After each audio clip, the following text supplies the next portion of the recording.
కథల ప్రపంచం.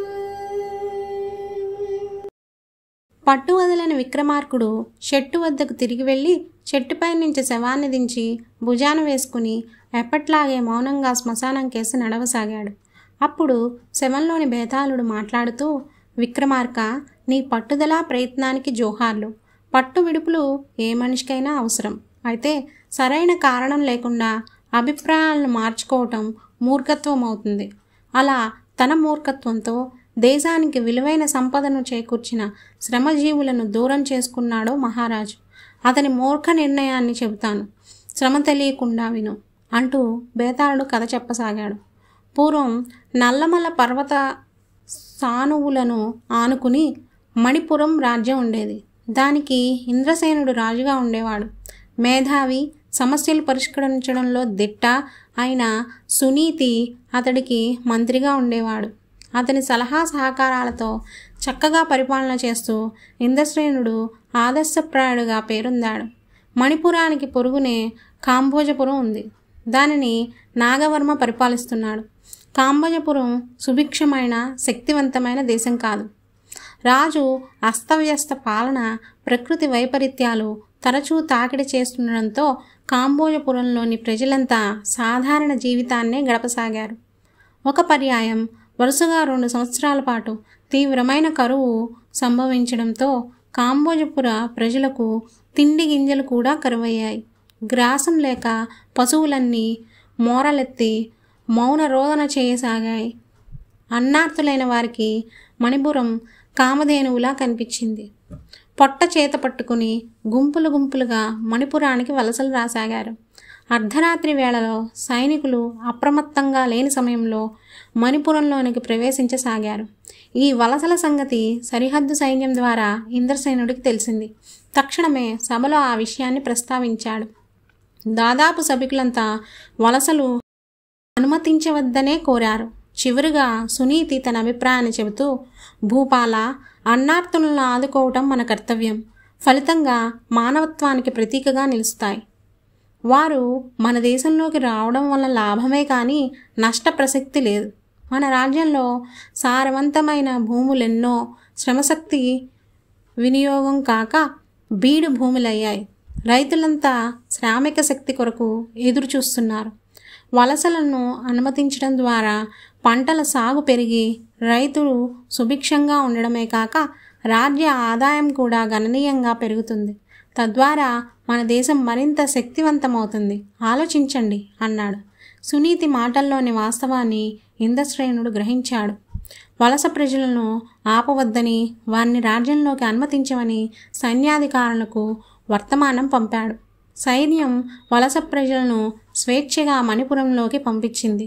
కొద్ది రోజుల్లోనే వారంతా రాజ్యంలోని పలు ప్రాంతాలకు చేరుకుని అనువైన చోట ఉపాధిని వెతుక్కున్నారు.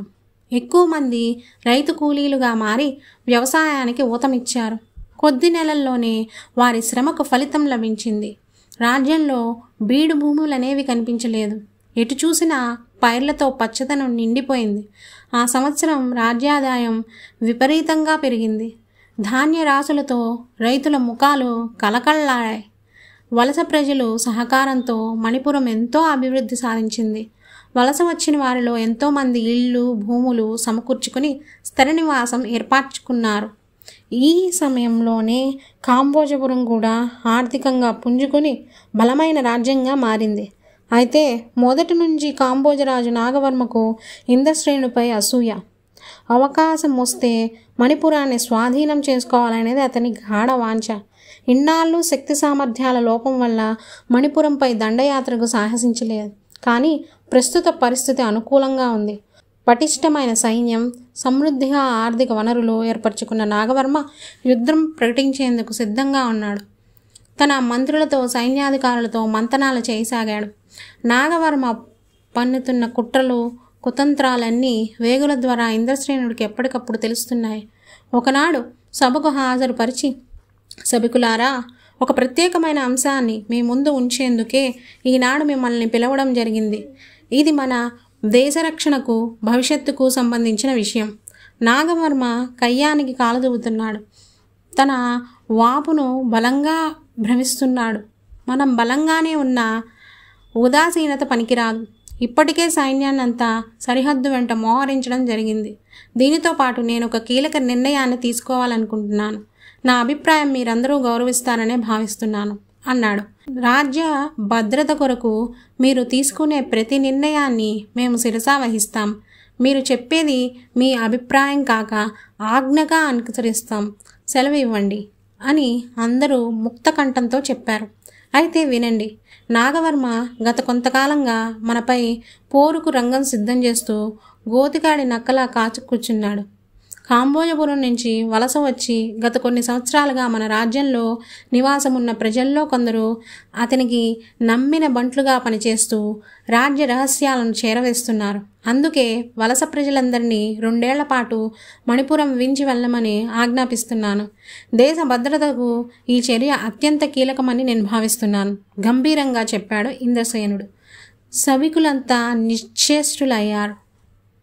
ఇంతకాలం రాజ్య అభివృద్ధికి దోహదపడిన వలస ప్రజలను ఒక్కసారిగా దేశం విడిచి వెళ్ళమనడం వారికి నచ్చలేదు. కొందరు తప్పు చేస్తే శిక్ష అందరికీ వేయడంలో వారిలో అసంతృప్తిని కలిగించింది.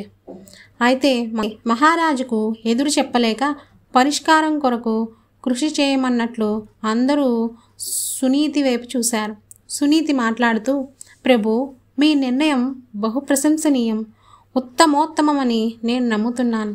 శాశ్వతంగా మణిపురం విడిచి వెళ్ళాలనుకునే వలస ప్రజల స్థిరాస్తులను ప్రభుత్వమే స్వాధీనపరుచుకొని దానికి సమానమైన పైకం ఇవ్వడం సముచితం. 2 ఏళ్ల తర్వాత తిరిగి వస్తామనే వారి సంపదను కాపాడటం కూడా మన బాధ్యతే. నా సూచనలను కూడా పరిశీలించి తగు నిర్ణయం తీసుకోండి అన్నాడు. సభికులు కంగు తిన్నారు.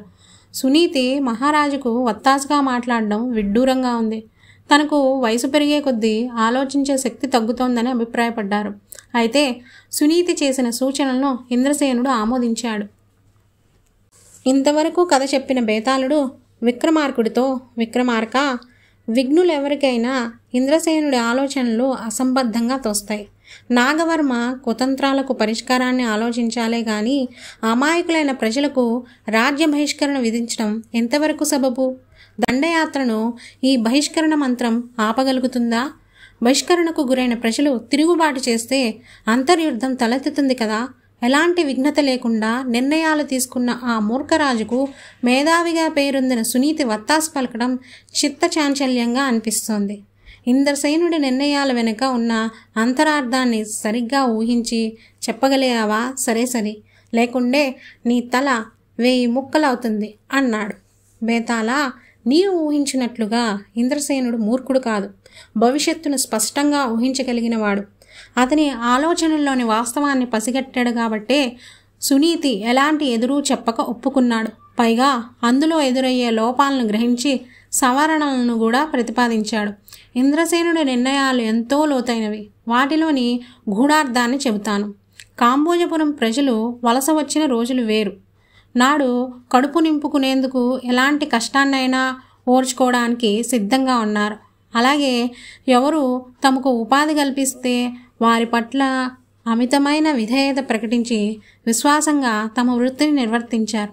కాలం గడిచే కొద్దీ వారిలో చాలామంది పొలాలకు, పరిశ్రమలకు యజమానులుగా మారి కష్టపడే స్థితి నుంచి యజమాయిషీ చేసే స్థితికి చేరుకున్నారు. మొదట్లో ఉన్నంత విధేయత క్రమేపీ చాలామందిలో కనుమరుగైంది. అలాగే స్వదేశంపై అభిమానం పెరిగింది. అదే అదనుగా భావించిన నాగవర్మ కొంతమందిని తనకు అనుకూలంగా మార్చుకుని వారి ద్వారా మణిపురం రహస్యాలను సేకరించడం ప్రారంభించాడు. రాజ్య రహస్యాలను శత్రువుకు తెలుస్తున్నాయంటే దేశంలో ఉన్నవారి ద్వారానే కదా. ఇంటి దొంగల్లో స్వదేశీయులు కూడా ఉండొచ్చు.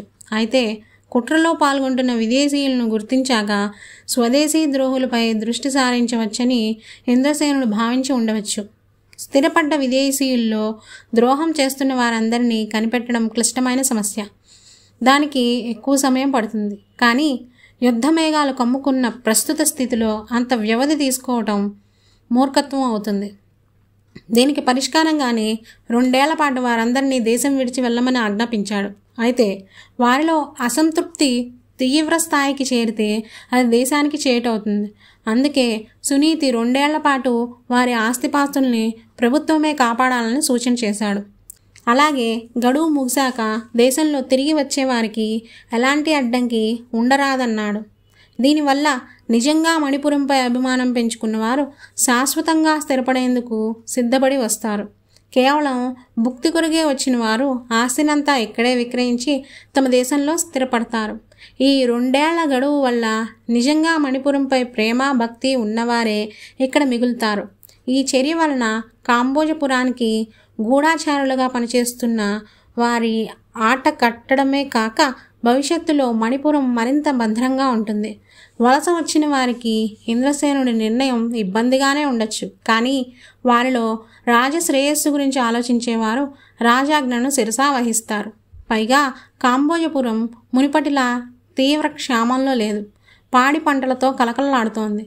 విడిచి వచ్చిన ఆస్తులను విచారించేందుకు, బంధుమిత్రులను పలకరించేందుకు వారికి అవకాశం లభించినట్లు భావించవచ్చు. ఎలా ఆలోచించినా ఇంద్రసేనుని నిర్ణయం అత్యంత సముచితంగానే తేలుతోంది అంటూ సమాధానమిచ్చాడు విక్రమార్కుడు. రాజుకు ఈ విధంగా మౌనభంగం కలగ్గానే బేతాళుడు శవంతో సహా ఎగిరిపోయి తిరిగి చెట్టెక్కాడు. Thank you for watching the video. ఈ వీడియో కనుక మీకు నచ్చినట్టయితే లైక్ చేయండి, ఫ్రెండ్స్కి ఫ్యామిలీ మెంబర్స్కి షేర్ చేయండి. మరిన్ని ఇలాంటి వీడియోస్ కోసం మా ఛానల్ని సబ్స్క్రైబ్ చేసుకోండి.